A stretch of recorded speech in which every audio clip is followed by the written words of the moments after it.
It was 2 years after the courtroom when the storm came, not just a storm of wind and rain, but something deeper, something heavier, a storm of memories, a storm of blood.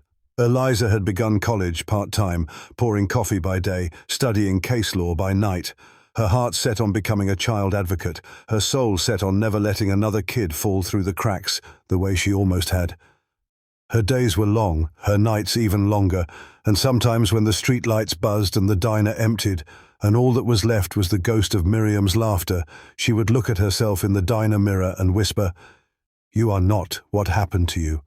You are what you choose to become." Then came the call, the one that dropped her back into the darkness, like falling through a trap door. Her phone buzzed just past midnight, as rain drummed softly on the roof of the attic room. The diner gave her now her name on the screen.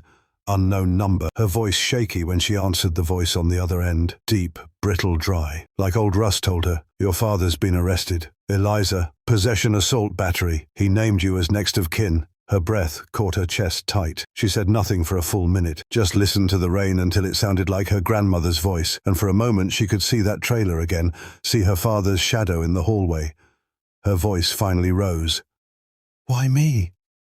she asked. "Why now?" The voice didn't answer for a second, then said, "You're all he's got." She hung up. Miriam found her curled on the floor, the phone cold in her hand, her eyes full of confusion, not sorrow, not love, just something in between, like stepping into a fire you swore you'd never walk into again.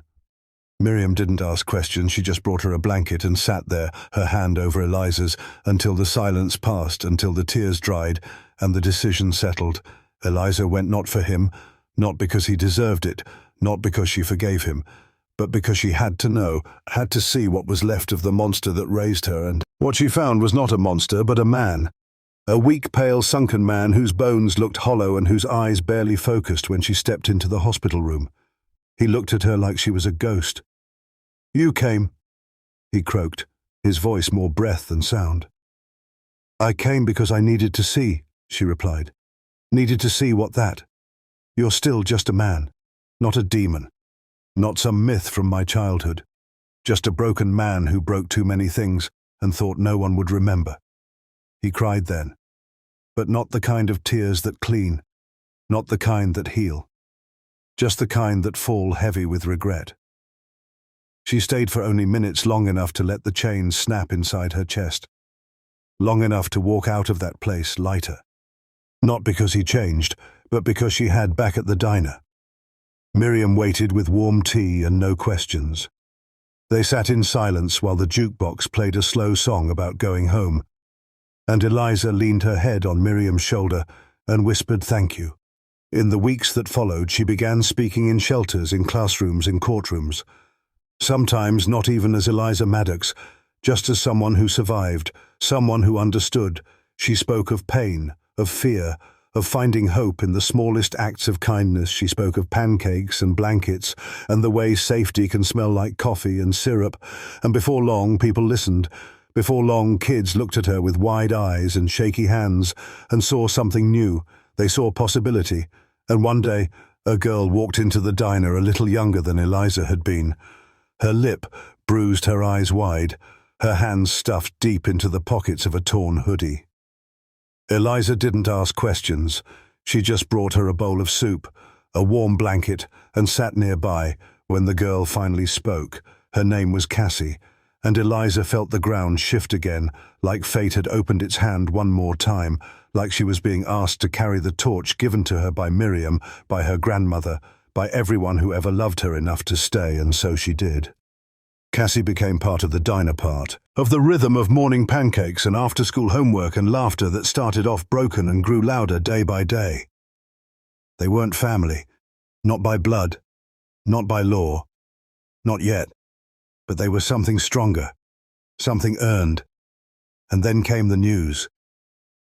Miriam was sick, the kind of sick where clocks tick louder, where moments matter more. Eliza stayed by her side every night, whispered stories, read her poems, played old jukebox songs, and held her hand when the light began to fade.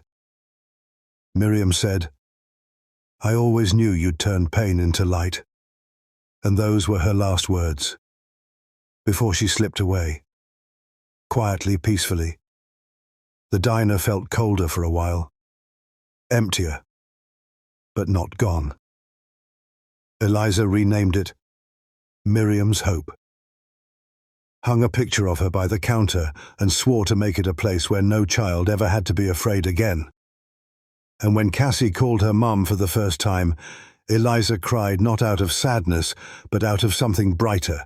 And when the judge signed the papers and made it official, and they walked out of the court, hope casting long golden shadows across the checkered floor where Cassie was now helping pour orange juice into tiny plastic cups for the morning rush.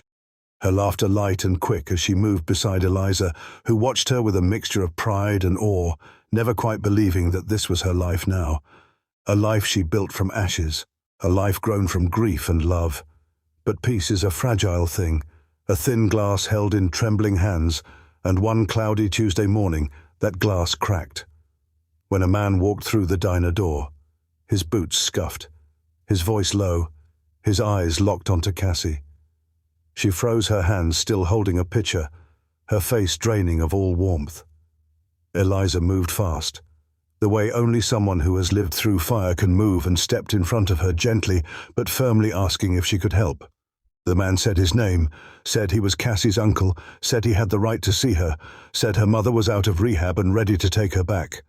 Eliza's heart dropped, not because she believed him, but because she remembered how fragile paper could be, how family could twist through the cracks of the law and steal peace back with just a signature.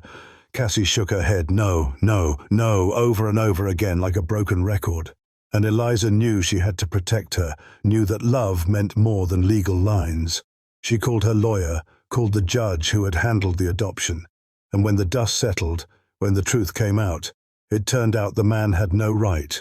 No guardianship, no claim, just old threats and new stories, and Cassie's face lit up with relief when he was escorted out of the diner and she collapsed into Eliza's arms, whispering, "I thought I was going to lose everything again."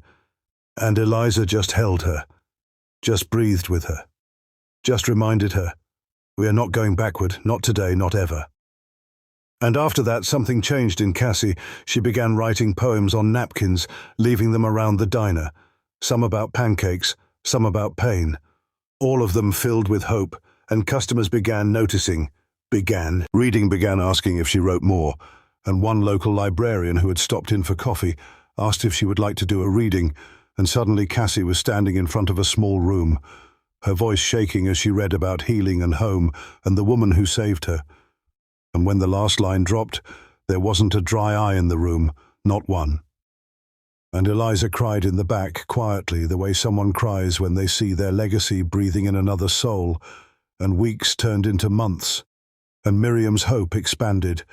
They added a community fridge on the porch for hungry kids, a shelf of books for late-night readers. And Eliza started a mentorship program, pairing older teens with younger kids, who needed someone who understood not just the wounds but the silence after. And Eliza spoke at bigger events, at conferences, at schools, and always she said the same thing: "You are not your trauma. You are your strength." And people listened, really listened. And Cassie grew taller and stronger and wrote a collection of poems called Window Wide Open, and it was published by a small press, and Eliza kept the first copy behind the counter like a sacred thing. Then came a letter, not from family, not from government, but from a girl halfway across the country who had seen a video of Eliza's speech and wrote, "I was going to give up, but then I saw you and I decided to try again." And Eliza sat down with that letter and wept into her hands, not from sadness but from gratitude, because she had finally understood what Miriam had meant about turning pain into light. And on the 3rd anniversary of the diner's rebirth, they held a gathering, lit candles, shared stories, and hung a new photo on the wall. A photo of Eliza and Cassie, standing beneath the diner sign, arms around each other, the plaque beneath reading, "Family by fire, not by blood." And as the music played and laughter filled the air, Eliza looked around at the faces, the children, the elders, the friends, and felt something settle in her chest, something deep and warm and unbreakable. She had not just survived, she had created. She had not just healed, she had become a healer. And as Cassie pulled her into a dance beneath the soft glow of porch lights, Eliza smiled wide and real and full of everything she once thought she would never have. Because in the end, the truth was this: sometimes the strongest homes are not made of wood or walls or names.